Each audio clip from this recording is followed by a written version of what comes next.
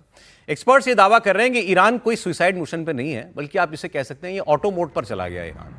ये कहा जा रहा है कि कोई इस जंग को मतलब ऊपर से आप मिलिट्री लीडर्स को अगर आप असैसिनेट भी कर दें तो आप ईरान को रोक नहीं पाएंगे। इसके पीछे वजह यह है कि जो आईआरजीसी की फॉर्मेशंस हैं वो पूरे देश में डिसेंट्रलाइज करके बना दी गई हैं।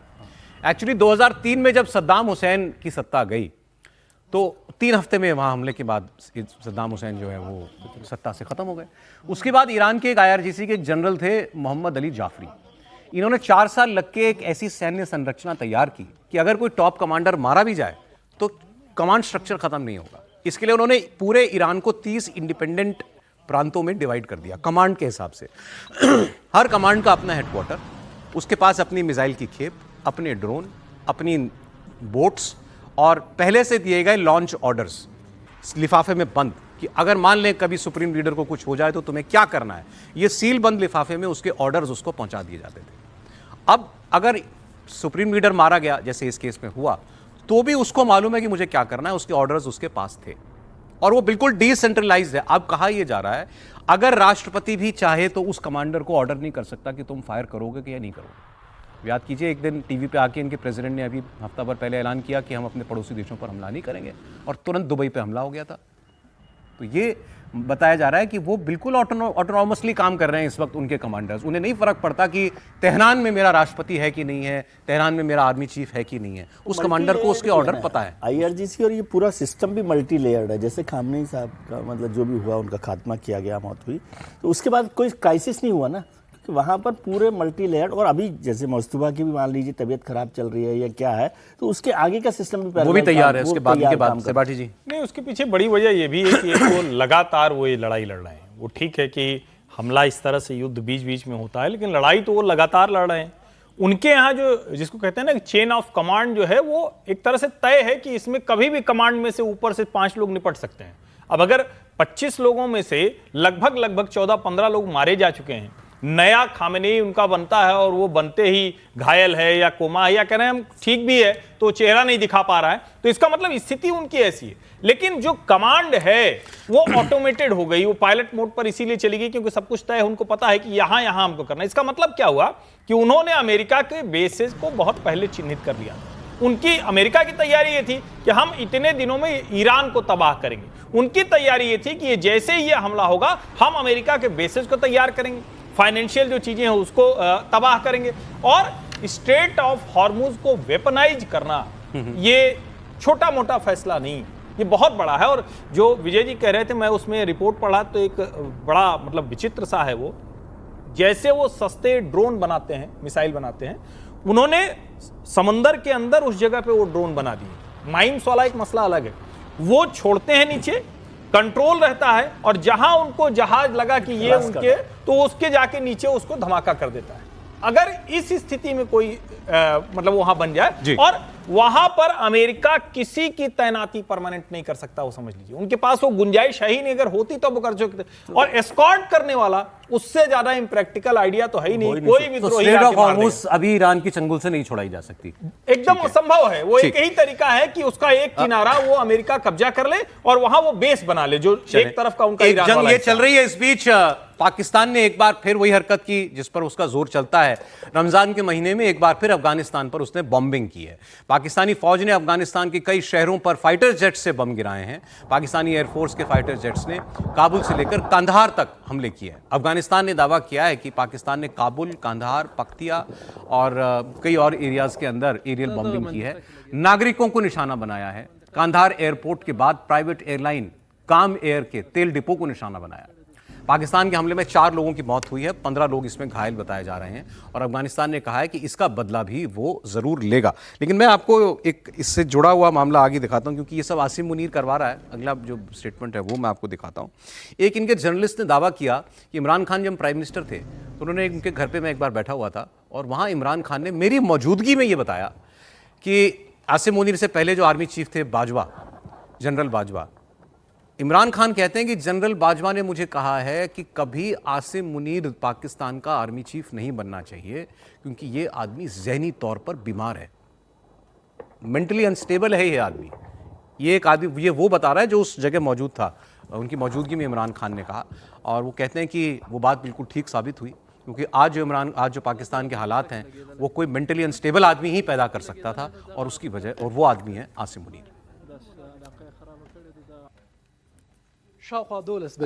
काबुल के 21वें जिले में पाकिस्तान ने फाइटर जेट के जरिए एक रिहायशी बिल्डिंग को निशाना बनाया जिसमें 2022 में बनी गाला में एक मीटिंग हुई थी जिसमें मैं भी था, मोहम्मद मालिक भी थे। इमरान खान ने बातें करते करते एक बात ये भी कही कि जनरल बाजवा हमें ये कहते थे, जनरल बाजवा ने मुझे ये कहा कि आसिम मुनीर को आर्मी चीफ नहीं होना चाहिए इसलिए कि आसिम मुनीर जहनी तौर पे स्टेबल नहीं है, इसलिए कि ये इमोशनली डिस्टर्ब्ड है और ये अजीब अजीब बातें करता है। आर्मी चीफ बन जाएगा तो बहुत ही ज़्यादा टर्बुलेंस हो जाएगी। और बात तो बिल्कुल सही साबित हुई है। इसका मतलब है कि जनरल बाजवा ने अगर इस किस्म की प्रोफेशनल बात की थी अपने प्राइम मिनिस्टर से तो उन्होंने बात तो बिल्कुल सही की थी। अब आप सोचिए कि आपके पड़ोस में एक ऐसा आर्मी चीफ है, chief of defence forces, field marshal, जो उनके लोग कहते हैं कि मेंटली और इमोशनली अनस्टेबल है। समीर जी, पाकिस्तान में मेंटली स्टेबल कौन है सर? आसिम मुनीर अगर है तो वहाँ के प्राइम मिनिस्टर, वहाँ के राष्ट्रपति, वहाँ के जितने हुक्मरान हैं सभी लगातार अनस्टेबल रहे। और जब ये पाकिस्तान की हालत है, अगर वो मेंटली स्टेबल होते, अपने देश के बारे में सोचते तो आज पाकिस्तान की हालत नहीं होती। और ये ठीक है कि आसिम मुनीर के बारे में जो कहा गया है कि भाई जब बाजवा साहब थे तब जो इमरान खान को उन्होंने ये कहा था, लेकिन अब सरकार ऐसी है कि पूरे पगलों की भर्ती है तो सब एक से बढ़कर एक है, जिस तरीके से चला रहे। तो पाकिस्तान की हालत यही है कि आप इधर बलूचिस्तान से भी पिट रहे हो, उधर आप अफगानिस्तान से भी पिट रहे हो और फिर अफगानिस्तान पे हमने हमला कर दिया और फिर अफगानिस्तान ने कहा कि इसका सबक सिखाएंगे। तो आने वाले दिनों में हम फिर देखेंगे अफगानिस्तान ने घर में घुस से कैसे पाकिस्तान को मारा है। तो पाकिस्तान को तो पिटना है, वो बलूचिस्तान से भी पिटेंगे, अफगानिस्तान से पिटेंगे, वो भारत से पिट चुके हैं। सर एक खबर, इस पर एक रिएक्शन मैं लूंगा जरूर आपका प्रोफेसर साहब।